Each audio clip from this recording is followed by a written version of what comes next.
Welfare state সম্বন্ধে বলা আছে কোথায়?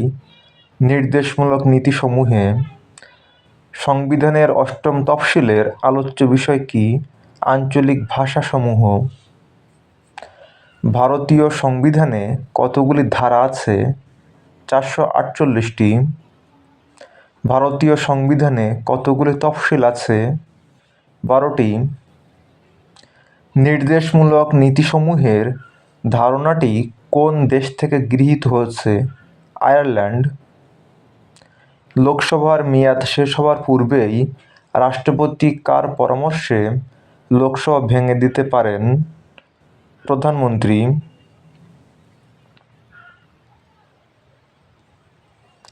হাইকোর্টের বিচারপতিকে কে অপসারণ করতে পারেন? উত্তর: সংসদের উভয় কক্ষের সংখ্যাগরিষ্ঠ সদস্যদের দ্বারা অপসারণের সিদ্ধান্ত গ্রহণের পর রাষ্ট্রপতি কর্তৃক। রাজ্যের শাসন ব্যবস্থার সর্বোচ্চ শাসনতান্ত্রিক ক্ষমতা কার হাতে রয়েছে? মুখ্যমন্ত্রী। ভারতের শাসন ব্যবস্থার সমস্ত কাজ কার অধীনে হয়? সংসদ। সংসদের যে কোনো একটি কক্ষের সদস্য না হলে কোনো ব্যক্তি মন্ত্রী পদে কতদিনের বেশি থাকতে পারবেন না? 6 মাস। রাজ্যসভার মোট কতজন সদস্যকে রাষ্ট্রপতি মনোনীত করতে পারেন? 12 জন। বলবন্ত রায় মেহতা কমিটির সুপারিশ অনুযায়ী পঞ্চায়েত ব্যবস্থায় কোন কোন স্তরগুলি থাকে? গ্রাম, ব্লক ও জেলা। অরুণাচল প্রদেশ কোন হাইকোর্টের আওতায় পড়ে? গুয়াহাটি। ডেমোক্রেসি শব্দটি কোন ভাষা থেকে এসেছে? গ্রিক। কোন সংবিধান সংশোধনীর মাধ্যমে ভোটাধিকার লাভের প্রয়োজনীয় ন্যূনতম বয়স 21 থেকে কমিয়ে 18 করা হয়? 61তম।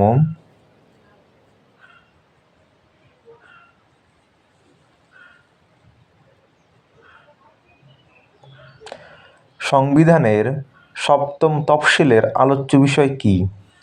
কেন্দ্রীয় তালিকা, রাজ্য তালিকা ও যুগ্ম তালিকা।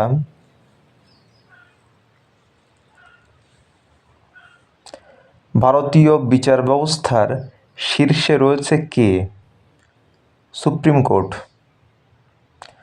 পঞ্চায়েতি রাজের ত্রিস্তর ব্যবস্থার শীর্ষে রয়েছে কে? জেলা পরিষদ। কোন রাজ্যে ভোটারের সংখ্যা সর্বাধিক? উত্তরপ্রদেশ। প্রথম সংবিধান সংশোধনী কত সালে হয়? 1951 সালে।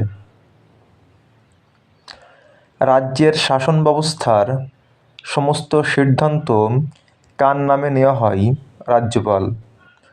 ভারত সরকারের সর্বোচ্চ লিগ্যাল অফিসার কে? Attorney general. পঞ্চায়েত সমিতি গঠিত হয় কোন স্তরে?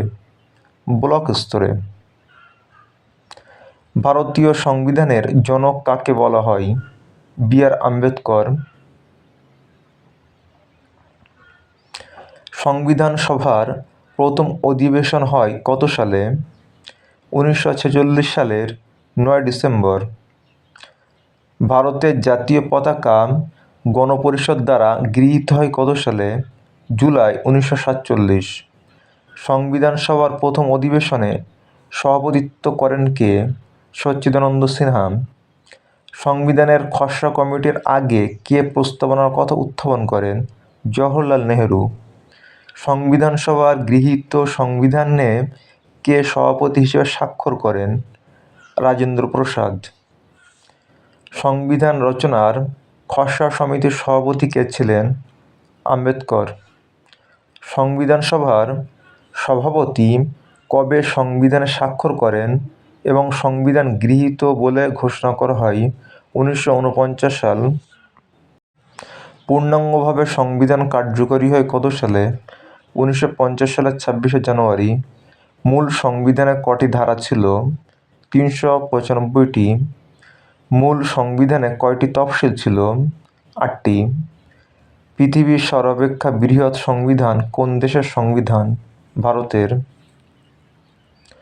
কত সালে সংবিধানের 42তম সংশোধন গৃহীত হয়? 1976 সালে। মূল সংবিধানে কয়টি মৌলিক অধিকার স্বীকৃত ছিল? 7টি। সংবিধানের কততম সংশোধনে সম্পত্তির অধিকারকে মৌলিক অধিকার থেকে বাদ দেওয়া হয়? 44তম। ধর্ম পালনের স্বাধীনতার অধিকারকে সংবিধানের কত ধারায় স্বীকৃত? 25 থেকে 28।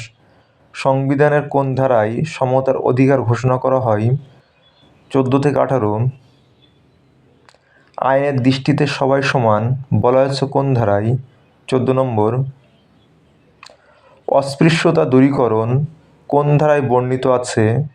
17 নম্বর ধারায়। স্বাধীনতার অধিকার সংবিধানের কোন ধারায় বর্ণিত?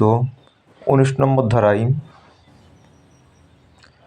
সংস্কৃতি ও শিক্ষার অধিকার সংবিধানের কোন ধারায় বর্ণিত হয়েছে?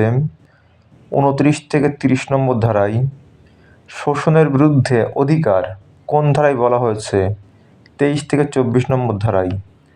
বর্তমানে সংবিধানে কয়টি মৌলিক কর্তব্য আছে? 11টি।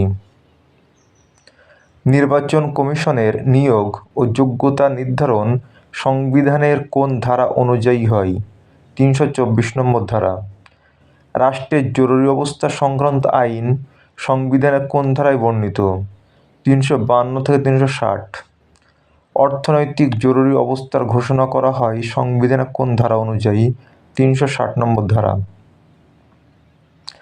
সংবিধানের কোন ধারায় জম্মু ও কাশ্মীরের বিশেষ স্থান রক্ষিত হয়েছিল? 370 নম্বর ধারা।